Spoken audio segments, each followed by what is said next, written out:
Hi, everybody. This is Warren Herman, and today we're going to talk about the human person, different ideologies, and about the Catholic faith.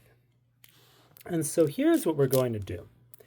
These little blocks here are going to represent various things that are going to help us understand these subjects and how they fit together.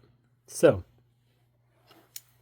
first we're going to begin with understanding the human person and the different faculties that we have in our minds, because this is going to lay the foundation for understanding different ideologies, different factions in the church, and how all these things can come to fit together in a project of reconciliation and unity.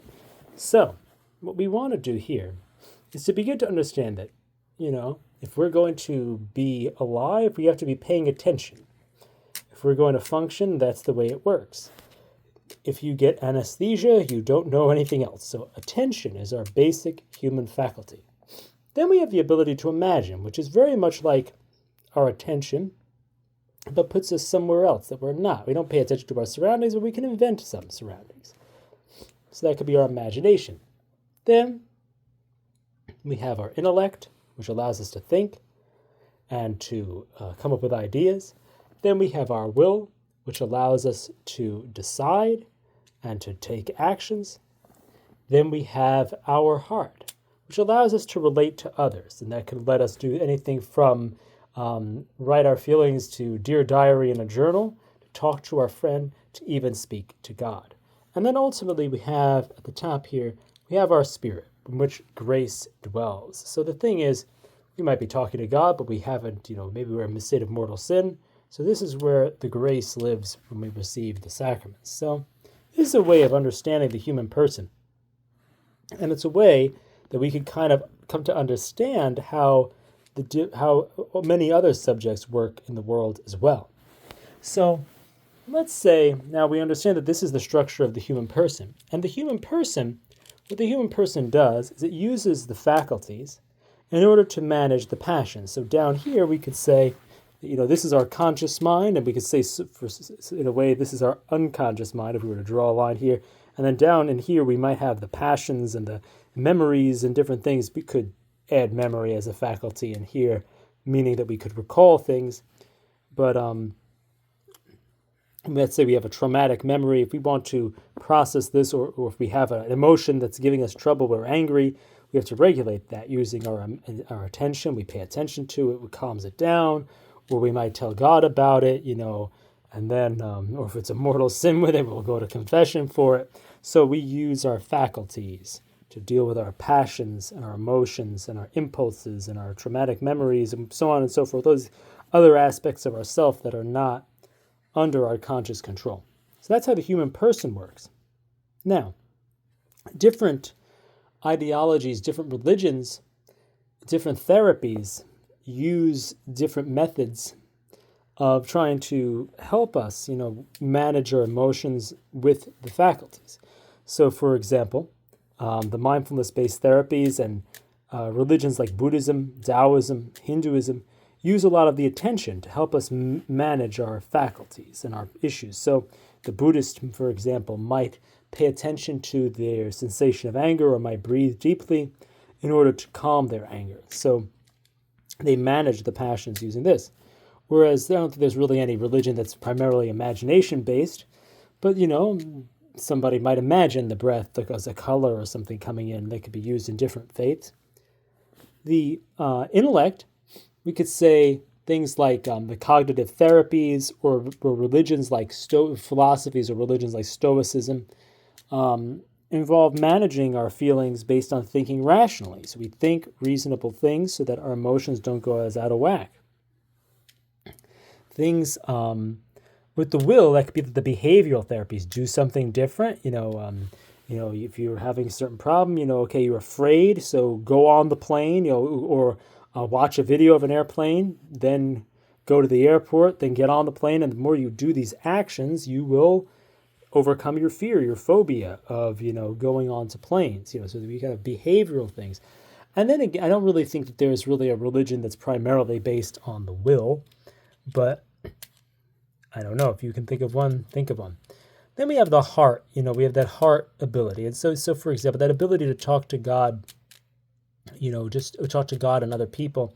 And this is things like Alcoholics Anonymous and religions like modern Judaism and Islam could go in this category because we have a sense that God is kind of somebody who's not us, not inside of us. Like it's not that exact way of thinking about it. So it's kind of this outside God. We talk to somebody else. So this is kind of modern Judaism and Islam would be these type of things.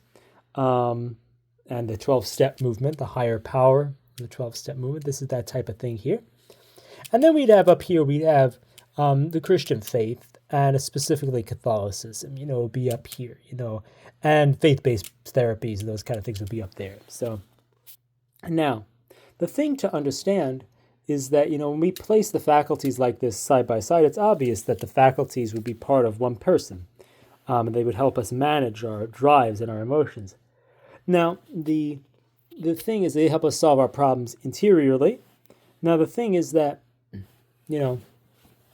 how do we think, all these different religions, all these things, how do they reconcile? How can we reconcile them? Well, you see, all these pieces are all the same shape. So they've already been shaped into ways that they fit together. But the thing we have to remember is that in reality, they may not be, let's say, let's just kind of turn them in some different ways. This is what, let's say this is what the religions look like now, or the different therapies look like now. There's a necessity that, they be harmonized with this pattern. Because the essential thing is the grace, the love of Christ, and that he is the Savior of the world, and that he is the root part of the pattern. So what we have to do is we have to modify that. So if we're going to use the 12 steps, we need to say, okay, it's not just a higher power that could be a group or a doorknob or anything. That's literally a quote. I'm not just like being insulting or something. There's like a thing like you could just pray to a doorknob, That was a quote from one of, I think, the Big Book. It's somewhat humorous, but I think they were just kind of illustrating a point. But the thing is, it means that we have to shift. You have to shift things so that something like and I'm even saying that there's a way of reconciling even things like Judaism with Catholicism, even Islam with Catholicism.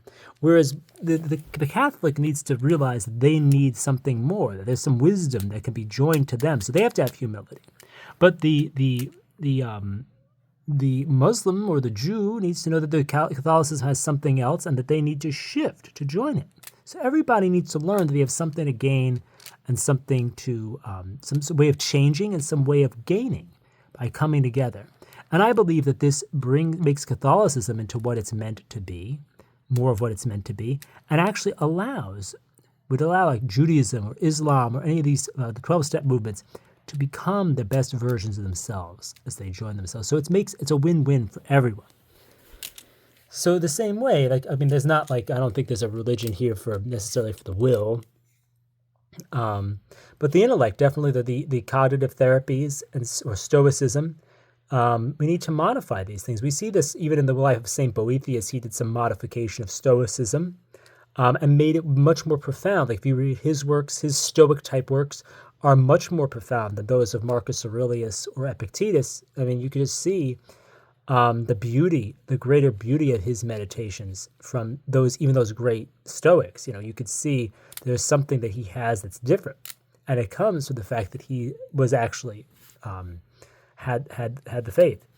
But he also understood the beauty of his own tradition. And so he, again, shifted it and joined it and made it part of something else.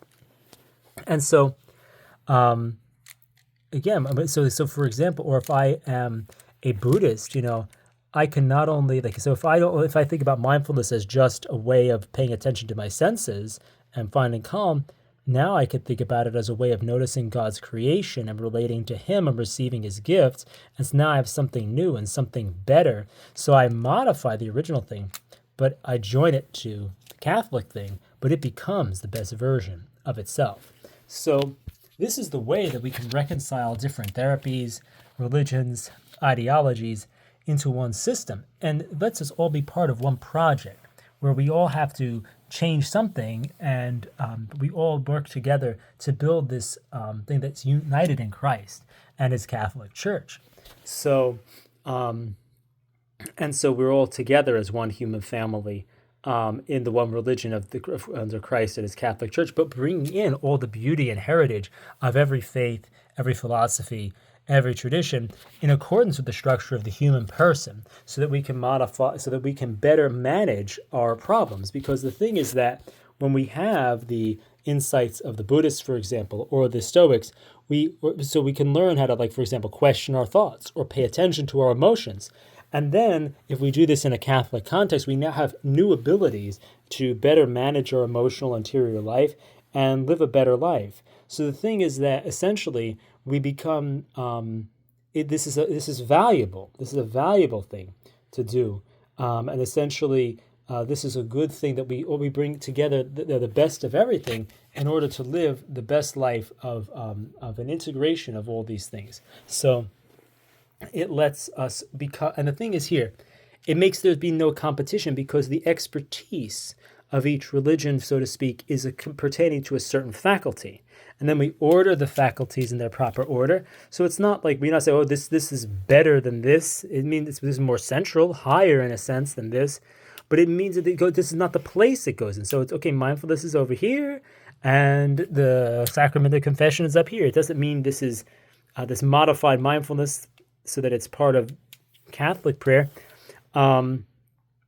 Is not less. It's just a natural process, and this is how it helps. It helps us to fulfill, to understand, to be fully human. And so this is a way of realizing how to engage in this project of reconciliation, and it uses these squares as a way of showing how this works in a practical way. Beginning by understanding the faculties of the mind, the different type of ideologies that exist, and the way that we turn them and join them together to make one project to which we are all called. So thank you for listening to this little video, and I hope this is helpful in understanding some ways that I look at the project of reconciling ideas in the world. So thanks for listening.